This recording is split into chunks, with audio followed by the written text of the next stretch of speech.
మూత్రములు లక్ష్మీ స్థానములు అని నిరూపణం చేస్తున్నారు. సమస్త దేవతలు గోవు యందు ఉంటాయి కాబట్టి సహజంగా లక్ష్మీదేవికి కూడా గోవు యందు స్థానం పొందాలనుకుని గోవుని ప్రార్థన చేసింది. నాకు కూడా మీ యందు స్థానం ఇవ్వాలి. కానీ గోవులు తిరస్కరించి నీకు మేము స్థానం ఇవ్వం, నువ్వు చించిన లక్ష్మి ఒక చోట ఉండవు, అందుకని నువ్వు మా దగ్గర వద్దన్నాయి. అంటే లక్ష్మీదేవి అంది, నేను కదలడంలోనే లోకానికి ప్రయోజనం ఉంది. ఒక వ్యక్తి పుణ్యాన్ని సంపాదించుకోవాలంటే తన దగ్గర ఉన్న ద్రవ్యాన్ని దానం చేసినప్పుడే పుణ్యాన్ని పొందుతాడు. ధర్మాత్ముడు ధర్మానుష్ఠానం చేస్తే నేను ఆయన దగ్గరికి వెళ్ళాలి, అధర్మాత్ముడు అధర్మం చేస్తున్నప్పుడు నేను ఆయన దగ్గర నుంచి తొలగిపోవాలి. లేకపోతే లోకానికి మనుగడ లేదు. నా కదలికలోనే మనుగడ ఉంది. కాబట్టి నేను చించిన లక్ష్మిని అని మీరు అనకూడదు, నాకు స్థానం ఇమ్మని అడిగింది. గోవులు చాలా సంతోషించి అన్నాయి, నీకు మామూలు స్థానం ఇవ్వం, వేదములు కూడా నా మలమూత్రములకి ఎప్పిస్తాయి. ఎంత గొప్ప వ్యక్తి అయినా మలమూత్రములు మాత్రం దుర్గంధ భూయిష్టములు. లోకంలో సుగంధభరితములైనటువంటి మలమూత్రములు ఉండేది ఒక్క ఆవు పేడకి, గోమూత్రానికి. అటువంటి ఆ రెండిటి యందు లక్ష్మీదేవి నువ్వు ఉండు అన్నాయి. కాబట్టి మామూత్ర పురీషంబులు భామా వేదంబులెరుగు పావనము, నీవి మేలి వస్తువుల ప్రియ ధామమై ఉండుము ఇంపు తలకొన మాకు. మా గోమూత్రంలో గోమయంలో నువ్వు ఉండు. నువ్వు ఉన్న కారణం చేత లక్ష్మీ స్థానములు ఉంటాయి. అందుకే ఇప్పటికీ చూడండి, ఆవు పేడ పిడకలు కాల్చేసిన తరువాత వచ్చిన భస్మ పట్టికెళ్ళి మట్టిలో చల్లినా కూడా మట్టి అంత గొప్ప శక్తివంతమైపోయి అందులోంచి అంత మంచి మంచి మొక్కలు పాదులు పుడతాయి. ఎక్కడ గోమూత్రం గోమయం పడతాయో అంతకన్నా సహజమైనటువంటి ఎరువు ఇక లోకంలో ఉండదు. అంత గొప్ప ఎరువు, అంత పాడి పంట, అవి తిన్నవాడు అంత బలంగానే ఉంటాడు, అన్ని మంచి పనులు చేయగలుగుతాడు. అంటే నిజానికి అంతకన్నా లక్ష్మి లోకంలో ఇంకేముంటుంది. అంతేకాదు, లక్ష్మి అన్న మాటకి అర్థం డబ్బు ఒక్కటే కాదు. లక్ష్మి అంటే ఇంట్లో పసిపిల్లల యొక్క చిరునవ్వులు. లక్ష్మి అంటే దీపాలు. కాంతి ఎక్కడ ఉంటుందో అక్కడ లక్ష్మి అంటారు. ఎక్కడ చీకటి ఉంటుందో అక్కడ అలక్ష్మి అంటారు. చీకటిగా ఉండడం, దాహం వేయడం, నీళ్లు దొరకకపోవడం, ఆకలి వేయడం, అన్నం దొరకకపోవడం, ఎప్పుడు ఇంగిలి తినడం, చెమట పట్టిన బట్టలు కట్టుకోవడం, ఇవన్నీ అలక్ష్మి. క్షిత్తి పాసామలాం జ్యేష్ఠాం అలక్ష్మీం నాశయామ్యహం అంటారు. అభూతి వసవృద్ధించ సర్వాన్ నిర్గమే గృహాత్. ఒక మంచి పని జరుగుతోంది అంటే నేనున్నాను అని నిలబడగలిగిన స్థితి ఉంటాడు. అట్లాగే కేవలం తినడం పెరగడం కాకుండా భగవత్ సంబంధమైన జ్ఞానము, భక్తి, వైరాగ్యము కలగాలి. ఇవి అభూతి. అటువంటి భగవత్ సంబంధమైన జ్ఞానము ఒకరికి పెట్టడానికి నాకు లేదన్న భావన, లేని స్థితి నాకు కలగాలి. అప్పుడు అలక్ష్మి పరిహారమైంది అంటారు. అటువంటి లక్ష్మి ఎప్పటికప్పుడు పవిత్రం చేస్తుంది. అన్నీ పవిత్రంగా ఉంటే దేవతలు ఇంట్లోకి వస్తారు, గృహదేవతలు సంతోషిస్తారు. అంత పవిత్రం అవ్వాలి అంటే ఆవుకి సంబంధించినవి శరీరంలోకి వెళుతుండాలి, ఇంటి ముంగిట ఉండాలి, ఇంటి లోపల ఉండాలి. గుర్రంజాషువా గారు ఒక అద్భుతమైన పద్యాన్ని రచించారు. అందులో ఓ మలమూత్రములు ఎంత గొప్ప ఉపకారం చేస్తాయో రాశారు.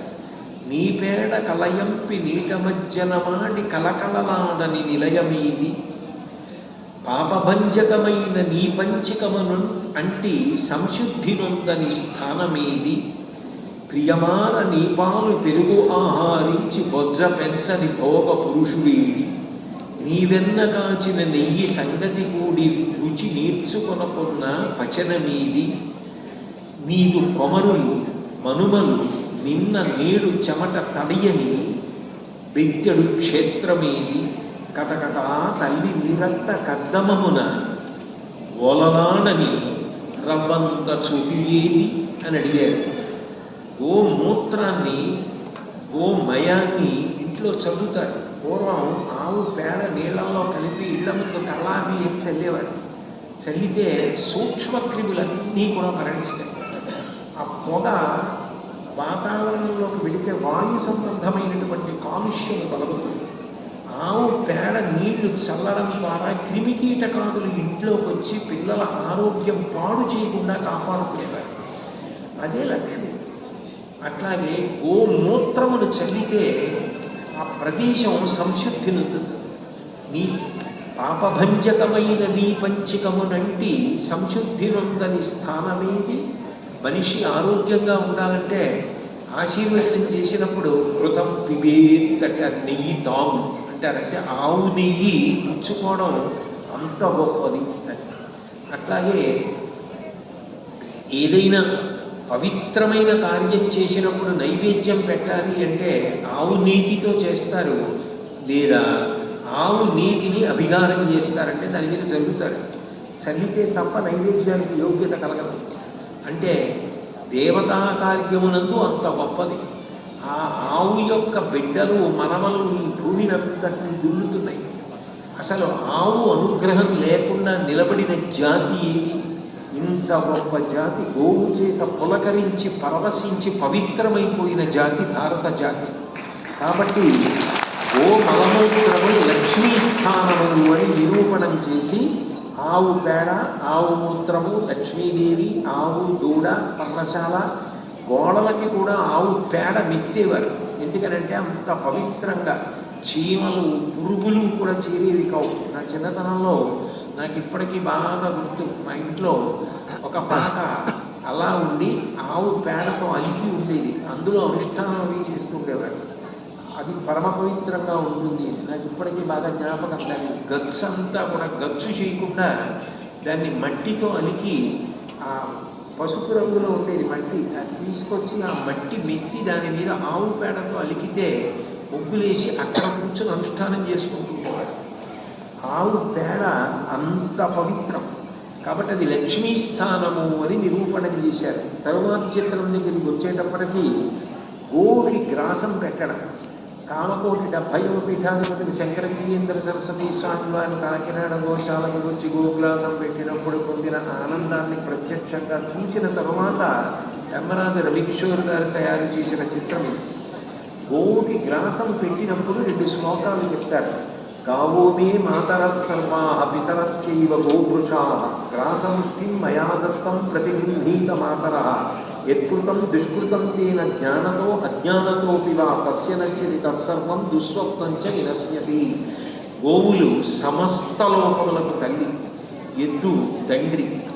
అమ్మా, నువ్వు నేను పెట్టిన ఈ గ్రాసం అంటే చేతితో పెట్టినటువంటి ఈ పచ్చిగడ్డి తిన్న కారణం చేత తెలిసి కానీ తెలియక కానీ నేను చేసిన పాపములు నశించిపోతున్నాయి, నాకు వచ్చిన దుస్వప్నముల యొక్క ఫలితం కూడా పోతోంది అని చెప్పి గ్రాసం పెడతారు.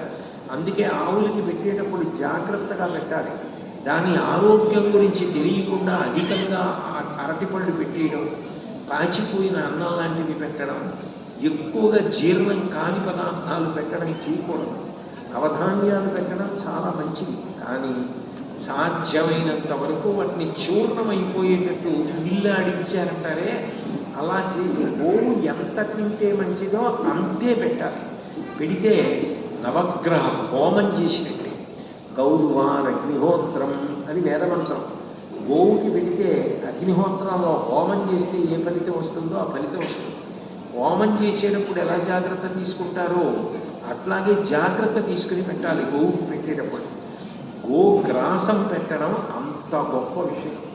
ఈ ధర్మవర్ధిని సంస్థ వారు ఇవన్నీ శ్లోకాలతో ఈ చిత్రాలు ఎందుకు కూర్పు చేశారంటే, రోజూ వెళ్ళి గోగ్రాసం పెట్టలేకపోయినా ఇంట్లో చిన్న కలశ పెట్టుకొని ఎంతో కొంత అందులో వేసి ప్రదక్షిణం చేసి నమస్కారం చేస్తే చిత్రపటానికి రోజు కంచి వెళ్ళి కామాక్షి ప్రదక్షిణం చేస్తామా, ఇంట్లో ఒక బొమ్మ పెట్టుకొని ప్రదక్షిణం చేస్తే భావనామాత్ర సంతుష్టాయి నమః కామాక్షికి ప్రదక్షిణం చేసినట్టే అనుగ్రహిస్తోంది.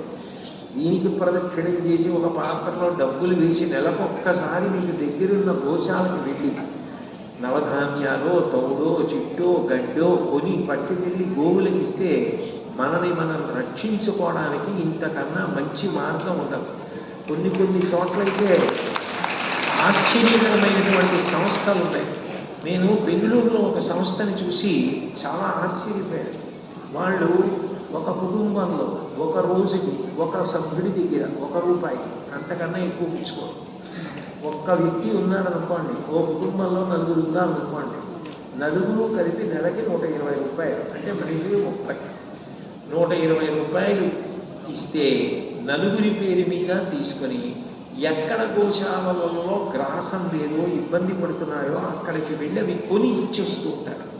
అటువంటి సంస్థలు ఏర్పాటు చేసుకుని ఒక వ్యక్తిగా కాకుండా సంస్థలుగా గోవుల్ని పోషిస్తున్న వాళ్ళు ఉన్నారు. కాబట్టి గోవుకి గ్రాసం ఇవ్వడం అంత గొప్ప విషయం అని నిరూపించడానికి ఈ చిత్రమాలికని తయారు చేశారు.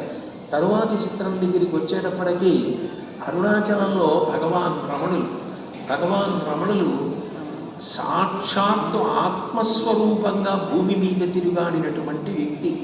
ఆయన ఎప్పుడూ నేనన్న భావనతో ఉండేవారు కాదు. తన శరీరాన్ని కూడా ఇది అనేవారు, అది వేరు, నేను ఆత్మ అన్న భావనతో ఉండేవారు. ఆయన ఒకసారి అరుణాచలం మీద నడిచి వెడుతుండగా కాలు ఒక పొదలో తేనె పట్టుకు తగిలింది.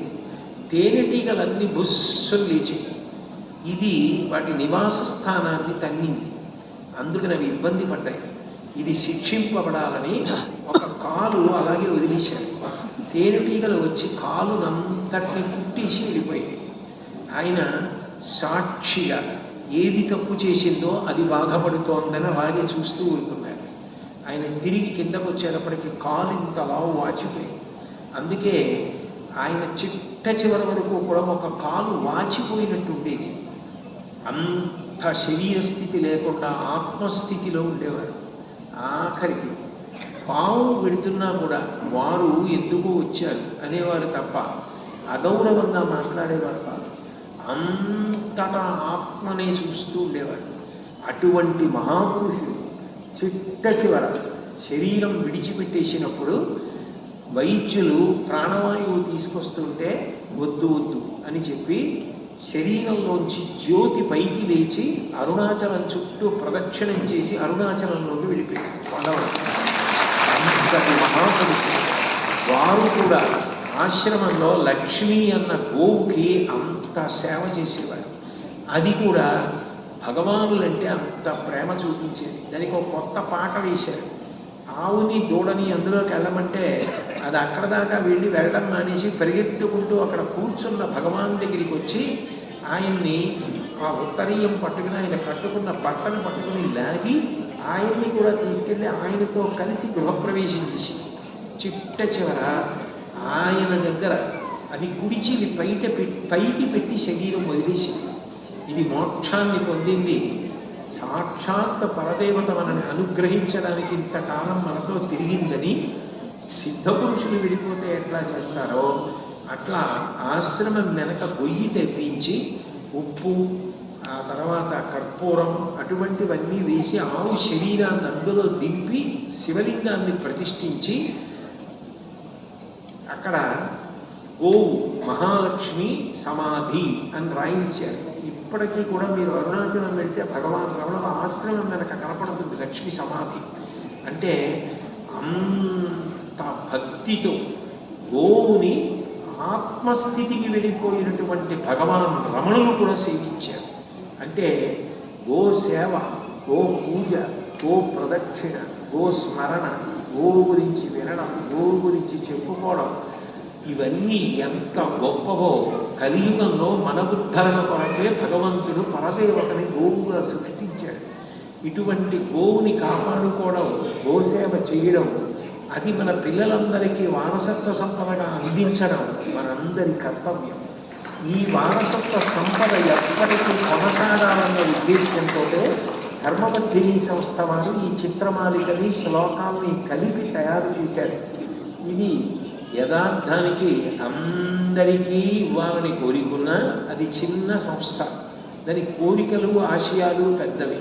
దాని ఆర్థిక స్థితి చాలా తక్కువ. వాళ్ళందరూ కూడా ఉద్యోగస్తులు కొంత ధనం వేసుకొని ఎంతో మంచి మంచి పనులు చెయ్యాలని తాపత్రయపడుతుంటారు. ఉద్యోగులు, కష్టపడి సంపాదించే చిన్న చిన్న వ్యాపారాలు చేసేటటువంటి వాళ్ళు తప్ప అందులో కోటాను కోట్లు గడించినటువంటి స్థితిమంతులు వాళ్ళు ఉన్న సంస్థ కాదని. కానీ ఎక్కడ సమాజానికి ఉపయోగపడవలసిన విషయం ఉంటుందో దాని గురించి తాపత్రయపడుతుంది. అందుకే నేను కూడా సంస్థకి నేను చేయగలిగిన సహాయం చేసి పెడుతుంటాను. ఈ చిత్రమాని, ఈ టేబుల్ క్యాలెండర్ అందరికీ ఉపయోగపడాలని, చక్కగా ఇంట్లో పిల్లలకి బహుమానాలు ఇచ్చిన పెళ్ళిళ్ళల్లో, పేరంటాల్లో ఇటువంటివి ఇస్తే మన సంస్కృతి నిలబడుతుందని ఇది తయారు చేశారు. కానీ దీన్ని 12 పేజీలతో ఉన్న ఈ క్యాలెండర్ ఉచితంగా ఇవ్వడం వాళ్ళకి సాధ్యం కాక ఎంత తక్కువ పెడితే మనం ఇవ్వగలం అని ఆలోచించి 100 రూపాయలకి ఇవ్వడానికి వ్యవస్థ చేశారు. ఏదైనా అమ్మారనుకోండి జిఎస్టీ కట్టాలి. ప్రభుత్వం పెట్టిన నియమాన్ని పాటించడం పౌరులుగా మన ధర్మం. జిఎస్టీ కట్టిన తరువాత దాన్ని 100 రూపాయలకి ఆ క్యాలెండర్ ఇస్తున్నారు. దానితో పాటుగా ఉచితంగా గోపూజా విధానం పుస్తకాన్ని కూడా ఇస్తారు ఆ క్యాలెండర్తో. ఒక్క విషయాన్ని మాత్రం దయచేసి జ్ఞాపకం పెట్టుకోండి. ఆ బొమ్మలు గీసిన పెమ్మరాజు రవికిషోర్ గారు కానీ, ఈ శ్లోకాలు తయారు చేసి దాన్ని తయారు చేయడంలో ప్రధాన పాత్ర పోషించిన నేను కానీ, దీని గురించి ప్రవచనం చేస్తున్నవాడిని కానీ, దీని మీద ఒక్క రూపాయి ఆశించి చేస్తున్నది కాదు. దీని ద్వారా డబ్బులు సంపాదించుకోవాలనేటటువంటి నీచమైన ఆలోచన కాదు. ఒకే ఒక కోరిక ఏమిటంటే గోవులు బ్రతకాలి.